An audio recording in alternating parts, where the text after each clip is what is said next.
or does it matter? I said Andy. Andy's fine. Okay. Welcome back to the Friday Night 360 AZ preview show alongside Haley Stasiak. I'm Jordan Ham, and we are having Andy Luberda from County Line Preps join us. Andy, thanks so much for joining us. Thanks for having me, Haley and Jordan. So we were both at that Queen Creek Mountain Point game. Queen Creek was able to come back, get the big win.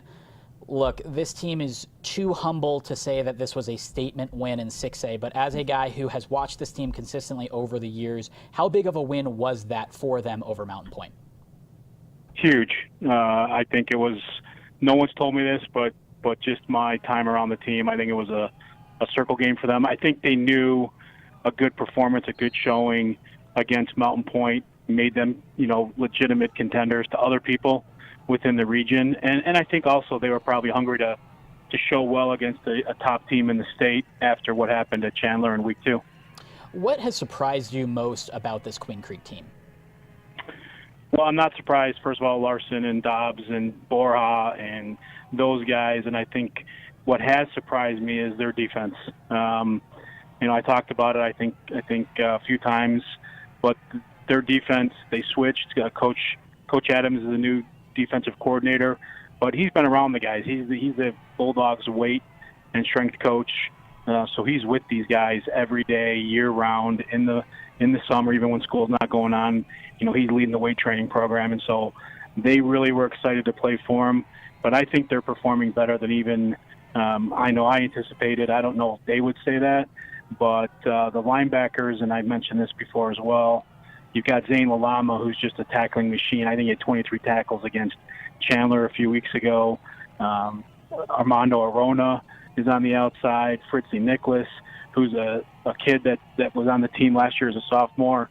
And I think he probably deserved to play a little bit more, but they had so many guys playing that Fritzley didn't start. And now he is, and he's an impactful middle linebacker. And then, of course, you were there. You saw Trey Reynolds, what he did. Mm-hmm. And he's a guy that comes in off the bench. Let's take a look at some of the action coming up this Friday. First up, Florence at Coolidge. Florence has yet to win a game this season, but Coolidge is 5-1. That one loss coming to Ben Franklin, who is another force there in the Southeast Valley. What has been the key to the success of the Bears this year? Well, Coach Godsell's really got it turned around. I think the biggest thing for me, and I've visited with him several times, I think he's got total buy-in from his guys. And when you have success, that happens. But I thought he was confident in the spring. I thought he was even more confident when I talked to him in the summer. But I think he's got total buy-in. He's got some athletic players. And I'll just point this out. I know, these things happen, but they lost one of their top defensive players. P.J. Schultz was there, and he left because his mother took a job in Texas, and he had to move. And so even without him, they're still playing tremendous defensively. But to me, the success is attributed to Coach Godsell and what he's brought there and had these guys believe. And now he's got total buy-in. And I talked to him earlier this week, and the rankings came out, and they're number 4. And I asked him, I said, did you expect that? He said, no, I'm shocked. I expect this to be in the top 10, but not as high as 4. I think, without a doubt, for me and the schools that we cover, County Line Preps, biggest surprise is the Coolidge Bears. Santan Foothills made the move from 2A to 3A this year. They went 8-2 in 2017, lost 10 seniors to the class of 2018, and they're pretty young this year. They've gotten off to a slow start. They're currently 2-3. What can you tell us about this year's SaberCats? Very, very young. Had a couple injuries. I know they were shuffling quarterbacks in and out because both kids got injured, so they've been shuffling quarterbacks.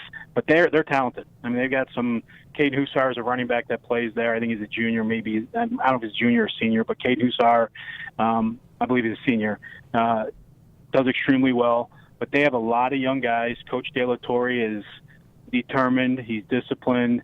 He's going to have these guys playing that way. And I think they're going to go through some growing pains. I think they're in a region that I consider the toughest region in 3A.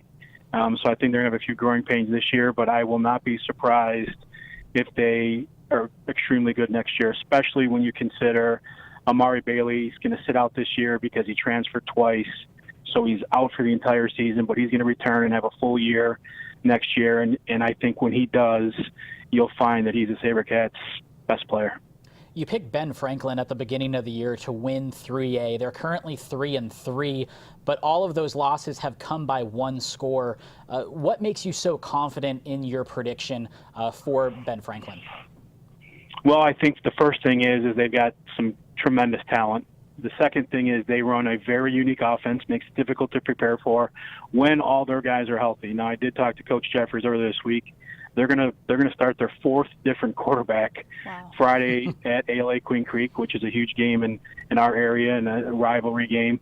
But they're gonna start their fourth different quarterback. But they're starting to get some guys back healthy. They were out without 5 two-way starters for a few games. As we all know, the biggest injury was probably Zach Jeffries, who came out with an injury against up in Round Valley in the season opener against Ganado. He did get some carries last week. Coach Jeffries said that he was cleared to return last week.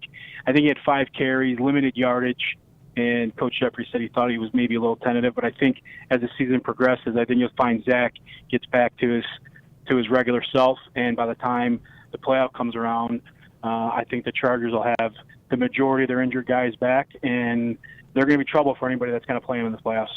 Andy, we appreciate you, buddy. Thanks for coming on. Thanks for having me.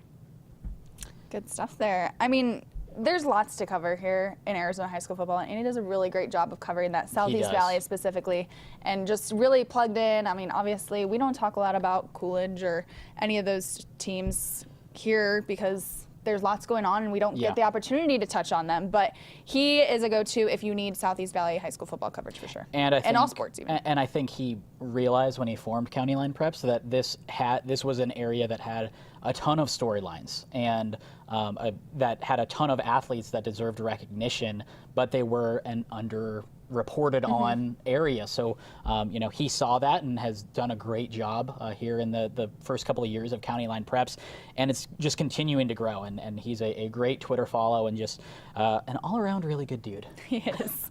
So let's get into our huddle now, where you're going out to Castile Higley this week. So we talked about that. Looking forward to that one. I am off for the week, heading home to Indiana. Eric is on a trip to TCU, his former alma mater, so he's checking out some college football. Only one of us is working this weekend. I'm checking out some college football as well. So Jordan will be checking out college football too, ASU, Oregon State. So we're all over for college football, but Eric and I are taking the week off from high school football.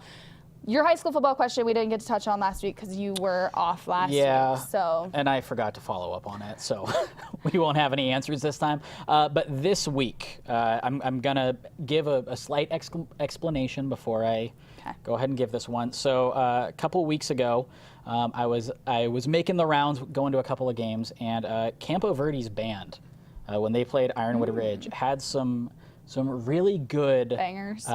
Contemporary songs that they were playing in the marching band format, and I was just loving it. It was a great game, a game that went right down to the wire, but the music just really added to it. So my question is, we already kind of covered like hype video, like underrated songs. This one, give me like 2 or 3 songs that you would want to hear a marching band version of. So sit on that. I know you usually you have to stew on it a little bit and I'm a thinker. come up with some of these. I like to give great answers to things. Yeah, that's the question. So marching band version to whatever song, and it could be the usual fight songs. It could be go a little old school, or it could be contemporary or I like whatever. Old school. I'm traditional. I like that. Yeah. Okay, good stuff. So Very make sure Notre you Dame of tweet.